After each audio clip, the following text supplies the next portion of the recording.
There is still outrage this morning over the prison death of Vladimir Putin's most vocal critic in Russia, Alexei Navalny. The White House is blaming Putin for Navalny's death and weighing its next steps. NBC's Richard Engel has the latest. This morning, tensions between the United States and Russia are high after the death of Alexei Navalny. Russian President Vladimir Putin has been accused of assassinating Navalny, his biggest critic. President Biden speaking out yesterday. Putin is responsible.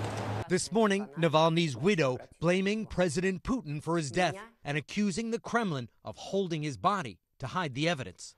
In Russia, Navalny's supporters have been laying flowers and tributes, which Russian authorities are promptly removing. Activists say around 400 of Navalny's supporters have been detained.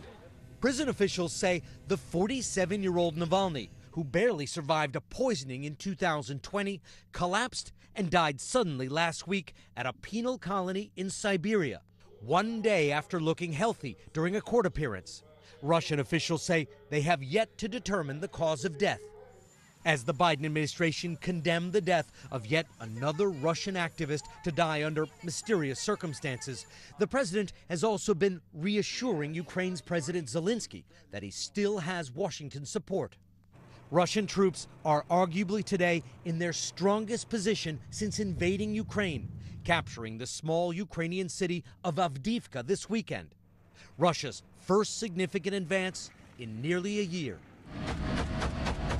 Ukrainian troops tried to hold the city along the front line in the Far East, but outmanned and outgunned, the government chose a strategic retreat instead, while it awaits fresh supplies of American weapons, blocked by Republicans in Congress. President Biden saying the United States won't abandon the country in its time of need. Miro Popovich has been fighting Russian troops on the front line for most of the last 2 years. I met him at the start of the war and caught up with him again recently. We are tired, we are exhausted, but we're gonna have to keep fighting till my last breath or till the victory.